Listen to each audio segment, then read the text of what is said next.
আচ্ছা সাংসা হোক আওয়াজ উঠলো, কইলা জাতি উলো পার্টি আওয়াজ উঠলো, এইভাবে মতার জন্য, বিজেপিকে হটানোর জন্য, বিজেপির বিরুদ্ধে লড়াই করার জন্য।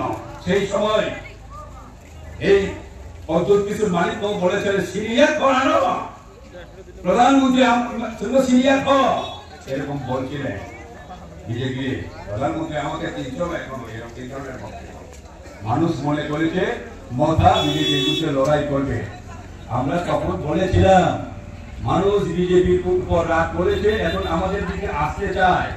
মানুষ যাতে আমাদের দিকে না আসতে পারে বেড়া দেওয়ার জন্য মথা, এটাই হয়েছে। মানুষ তখন বিশ্বাস করে না, কিন্তু এখন দেখতে পাচ্ছে মানুষ ঠিকই তো গণমুক্তি পরিষদ বামফ্রন্ট যা বলেছে তাই তো হচ্ছে।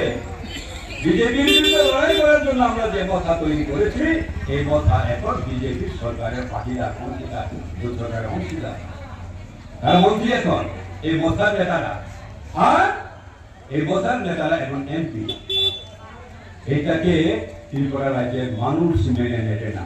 হ্যাঁ, নেতারা বিজেপির সঙ্গে গিয়ে আজকে মন্ত্রী হতে পারে, বড় বড় দালান কোঠা গাড়ি ঘোড়ার মালিক হতে পারে, তাদের ব্যক্তিগত স্বার্থ উদ্ধার হতে পারে, কিন্তু জনগণ তো না খাইয়া আছে। জনগণ তো তার প্রিয়তম সন্তানকে বিক্রি করতে হচ্ছে। আজকে পাহাড়ে কত অভাব চলছে, পাহাড়ে